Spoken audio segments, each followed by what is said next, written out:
Hi, y'all. Welcome to the mustacheandthebeard.com, Two Grey Geeks. Changing the world, one post at a time. All right, it is our pleasure to do a VIP number 3. We're going to be talking about the 39 steps, 1935. 39 steps, yes. Not the 38, Yeah. not the 30, not the 40, the 39 steps. Okay, and so everyone, my name is Louis Matos. I am the Mustache. It is a pleasure to be here with you, and as always, I am with my buddy Junior Figueroa, aka The Beard, coming to you live from sunny Puerto Rico. And it is sunny and pleasant. It's warm but not hot. Really very nice. Yes, so today, as you can see, we're in black and white. We should be black and white because we're doing our VIP. And what does our VIP stand for? Damn. Vintage Iconic Playhouse. Okay. Yes, I got it. I got it. All right, it is our classic black and white movies. We talk about them. And so when we say classic, we have 3 criteria for a classic. Right. You remember what they are? Gotta be old. Yeah, longevity is one of Longevity. them. Yeah, it has to be more than 50 years old, yes. Right. We both have to agree. Uh-huh. It has to be exceptional. It has to be exceptional in some way, exceptional. And there has to be a paradigm shift. Yes. All right, so all of these VIP movies are classic as we define them. As we define it. Right. All right, so we're gonna, without further ado, we're gonna talk about the 39 steps, 1935. All right, so I'm doing something a little different. I'm including the plot, so when I stop, you want to just, anything you want to discuss about the background and the plot. All right, so the 39 steps is a 1935 British thriller directed by the great Alfred Hitchcock. It's starring Robert Donat and Madeline Carroll, loosely based on the 1915 novel by John Buchan, or Buchan as you pronounce it. Well, if it had an A-N at the end, it would be Buchanan, right. So, Buchanan? Okay. The 39 steps concept, it concerns a civilian from Canada in London, Richard Hannay, gets caught up in trying to prevent an organization of spies called the 39 Steps from stealing British military secrets after being mistakenly accused of murder of a counter spy. Hannay goes on to the run to Scotland and becomes connected to an attractive woman who he asks her to help him As he says no. and to stop the spies and to clear his name, and she says no. No. Twice. She Twice. tells him no. Twice. Okay. Is there anything else that you want to talk about as far as the plot is concerned? No. No. Except that well, we're going to talk about this later on. Except that this is the first. This sounds like a plot that we've heard plenty of times before. But understand that this is actually the first of these man in the run stories. Okay. Darling, fancy seeing you. Well, you've seen a man passing in the last few minutes. This is the man you want, I think. Yeah, miss, now you're a special constable. What's the idea? What you doing As here long as for? you stay, he stays.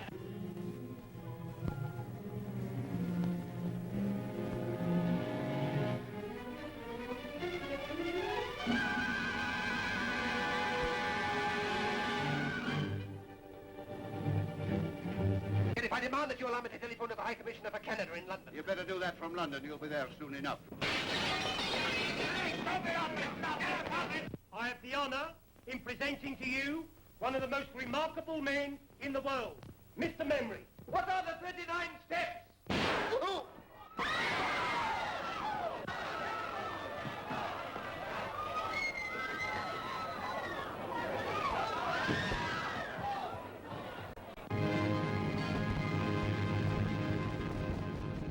I'm going to start with the word MacGuffin, Right.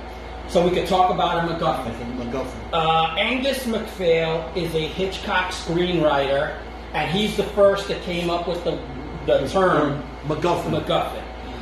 He coined the name, and Hitchcock ran with it because he was like, oh, that's a good way to talk about the hook. And basically, a MacGuffin is a cinematic device for movies or TV, or a literary device in books for stories. To move the story along. Right. So it either triggers the plot, the reason why, or keeps the story going. In and of itself, it might not be important. Mm-hmm. Sometimes in some movies, you don't even know what the MacGuffin is. For example, anyone that's seen Ronin with Robert De Niro, right? The MacGuffin is that suitcase, the plans in that suitcase. We don't know what the plans are. All we know is that it's important. Both sides want them, and the chase is on. Yeah. That's a MacGuffin. In spy movies, it's usually a list. Yes. The hard drive in Skyfall, the knock list in Mission Impossible. All right. In John Buchanan's book, Hannay shows up at the right house in Scotland by accident. It has nothing to do with coincidence. Yeah. Whereas here in the movie, Hannay finds a map of Scotland marked with Act Na Shalak. The map, that's the house where he's supposed to go. Right. So Which is why he shows up over there. Yeah, so the map is the MacGuffin, and that's what moves him that he has to go over there. So that keeps the story up, and in this way, in the movie, it's a little more believable than an accident. That was a huge improvement in the story. All right, so we talked about the MacGuffin, and and if you knew what that was, we apologize. We're not trying to be pedantic. It's just we want everybody to be on the same page. And Chekhov's gun. You didn't even know what it was. Come on. Be real. This is the first time you heard of MacGuffin. So, Chekhov's gun is another term that is used in cinema. Anton Chekhov was a Russian playwright, and he advises in his letters as to how to be a good writer is in the first act, if you have a pistol hung up on the wall, somewhere along the story, you have to use that pistol. So that's why it's called a Chekhov's gun. So eventually it should be fired. Otherwise, don't put it there. So in a story, whatever is put in the story has to be, eventually used. Otherwise, don't have it. Don't put it there. Okay, so here in the beginning of this movie, I had a problem with the music hall. Right. Now, here I am in the, it's 2022, and I'm thinking to myself, why would you use something so noisy, so it seemed like it was so uncoordinated. And I was like, Hitchcock is usually so well organized. And in the dance hall, they're all like shouting things to this, and I'm like, it's too frenetic, I don't get it. But of course, how could I doubt Hitchcock? Because it's important at the end. Right. All right, so... And that person, Mr. Memory, is important. Is important. Okay, so a man enters the dance hall. Hitchcock has you only see his shoes. So he's used this before. Yes, I was going to say that. Hitchcock does this a lot. Okay, so you only see the man's shoes, and he says, I need a ticket. He tells him how much is the ticket, so he goes and buys the ticket, and we see these shoes walk into the dance hall. He's the usher, right, takes him to the seat. He goes and sits down, and then now we see the dance hall. Right. All right. So all of this is like, why is he so stylistic about this? And then again, it was noisy. All right. So there are two men on stage. One introduces the other as a person who knows stuff. there's a frenetic noisiness that I had trouble following. Me as a man in 2022, watching a movie from 1935 and trying to understand why Hitchcock starts his movie here. But you know what? In 1935, the dance hall was like our movie theater. That's where you went to get entertained. It was cheap. It wasn't like it cost a lot of money. It was more than the movie theater because we didn't have television. They didn't have television. So where would you go to kill time? Where would you go to entertain you? It was cheap. This was a cheap dance hall as opposed to later on in the movie. It's a higher class theater, but this was how people entertained themselves. You had radio, right? And you had these dance halls. Over here, we called it vaudeville. Okay, so now typically after background and all of that, we usually go into cast. All right, and if you want to add anything as okay, so the cast: Robert Donat is Richard. Robert Donat is Richard Hannay. Richard Hannay. And everyman kind of guy that gets involved in the conspiracy. The bad guys know his every move. That's one of the things that I'm like, this is a horrifying movie. I mean, he goes to his house, right? And in his apartment, the phone is ringing. They know where he is. It's like it's the bad guys. Yeah, it's like what? How did they know that? I don't know, but in this movie, it's like the bad guys have an omniscient sense, like they know. No, but that's like forerunning the villains, like from a Bond movie, and who they also like Spectre seems to be omniscient. Blofeld is omniscient. Goldfinger, Dr. No. Yeah. So then Lucy Mannheim is Annabella Smith, the secret agent. Right. And you know, when they leave the dance hall, she's the one that shoots. She shoots a gun. A fight breaks out in the dance hall because this was these dance halls, as you can see, had a bar. So there's drinking going on. There are people standing at the bar watching the show, and there's drinking going on, and often fights would break out. So a fight breaks out, and she shoots her gun as a distraction. She causes a riot because there's an immediate stampede for the exits, and she cons Hannay into taking her back to his apartment. Well, basically, she said, and look, this has never happened to me before, but damn, she goes, take me to your house, and he's a single guy, so he's like, sure, why not? And she's gorgeous. She's gorgeous. So. All right. So while they're at his house, she tells him that there's a plot to steal British military information, masterminded by a man missing the tip of his pinky. And she mentions the 39 steps, but we don't know what that means. So then we have Madeline Carroll, right? She is she's Pamela, and we only know her first name. Pamela. She is the beginning of Hitchcock's blondes. Yes. She's the first of Hitchcock's blondes. Okay, so she's the woman that he asks for help twice. The second time, she's taken with him and handcuffed to him. Which has become kind of cliche in these chase movies, but this is the first time. Right, so she and the protagonist are actually connected where they have to stay together. They have to stay together. Absolutely. Which is a good way of making sure that they're together. Right, because they have to stay together in order for to move the story along, and in order to establish a relationship between the male lead and the female lead. So you have to find a reason why they cannot be separated. All right, and then Jeffrey Turl is Professor Jordan, the bad guy. Bad guy.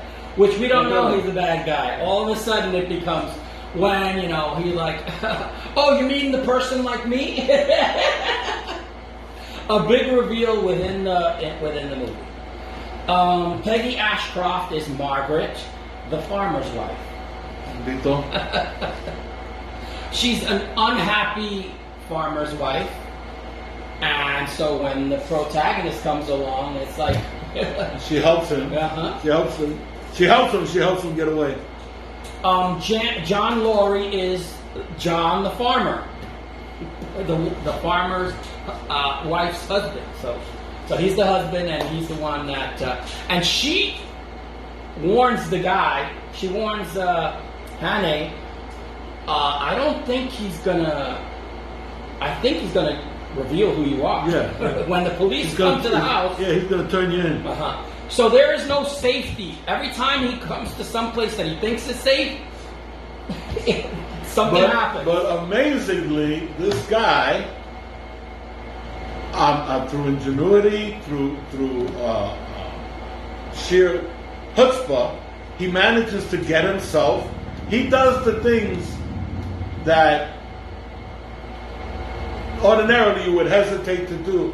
He does it anyway in desperation, like throwing himself out a window, or hanging precariously on a bridge to avoid the police. I mean, on a bridge. Mm-hmm. He does all those things that in desperation you're willing to do, but us ordinary folk, we would think twice before doing it. All right. I have about 3 more people to talk about. Helen Hay is the professor's wife, which we're like, does she know? She knows. She knows. She knows he's the bad guy. And so does his daughter. Yeah, they know that he's the bad guy. Frank Sellier is the sheriff, Sheriff Watson.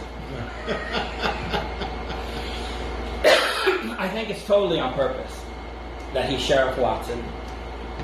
And, you would say to yourself, well, go to the authorities. And so when he goes to the authorities, they don't believe him. It doesn't work. The sheriff is the bad guy's best friend. He's my best friend. What do you mean he's a bad guy? I don't believe you. Mm-hmm. So he sells him out. And then Wiley Watson is Mr. Memory, who we think is an innocuous, unimportant character in the beginning. He just starts the riot. Yeah, he starts the riot, and then, but he is important, which is great. Okay, so we don't have a lot more, or I don't have a lot more to discuss, other than the Hitchcock elements. So you started. Another in a line of, first off, innocent man movies, forced to go on the run. Right, Hitchcock loves that. The Lodger is 1926, a Hitchcock movie. Saboteur in 1942 is a Hitchcock movie. North by Northwest in 1959 is a Hitchcock movie. Well, these are all Hitchcock movies, innocent dragged into it and on the run. Mm-hmm. Hitchcock does a lot more innocent dragged into it and maybe not on the run, but forced to play detective, forced to play hero, Hitchcock loved using the innocent man. Or the regular dude. The regular guy. Mm-hmm. All right, so then the MacGuffin is the designs of a secret silent airplane engine. Right, a whistling. Yeah, which we find out at the end. Because we're like, what is it? Doesn't matter. It doesn't matter. It's a military secret. The bad guys got it. We got to get it back. All right.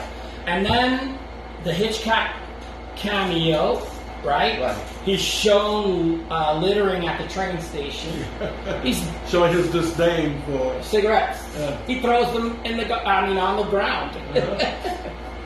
All right. So that was another thing that was a Hitchcock. Hitchcocky.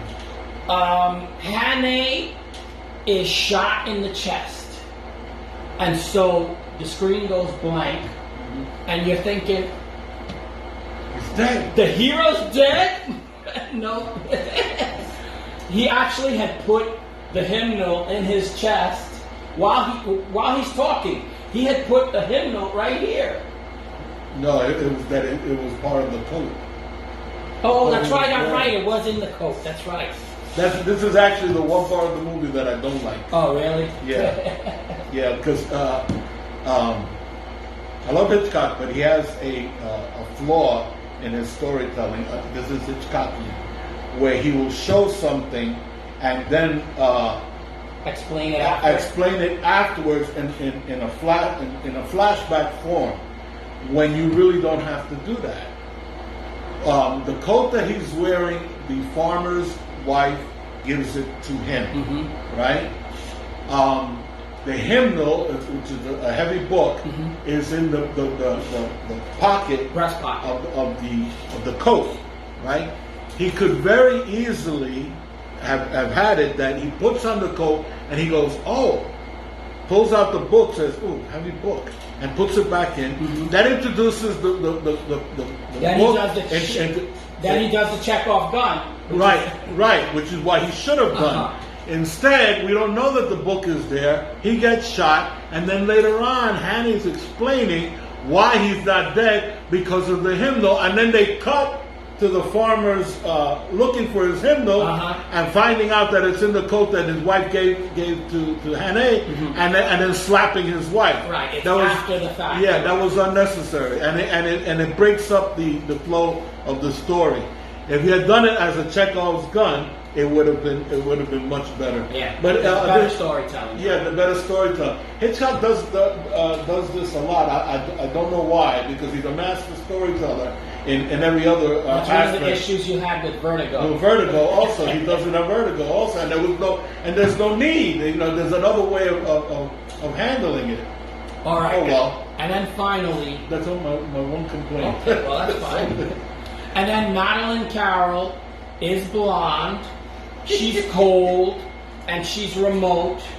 And she winds up paying for it. Hitchcock's blondes always wind up paying for being who they are.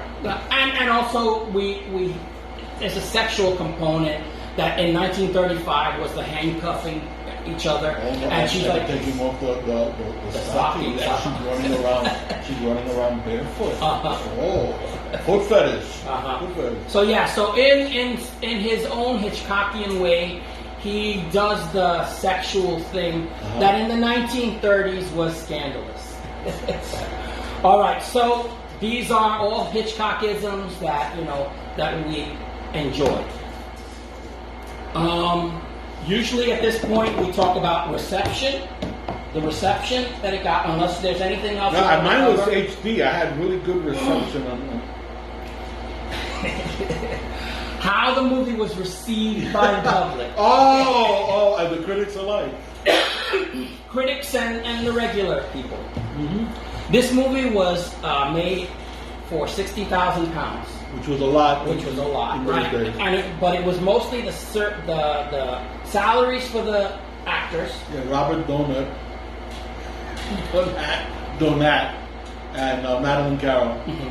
They were names in British. Well, what it was that they wanted this movie to sell in America, and Robert Donat and Madeline Carroll, although British actors, had appeared in American movies and were names in America. So therefore, they were hedging their bets by having them there. They figured that they could get an American audience to come out to see the movie. All right. So then, also, the other thing that cost a little bit of money is the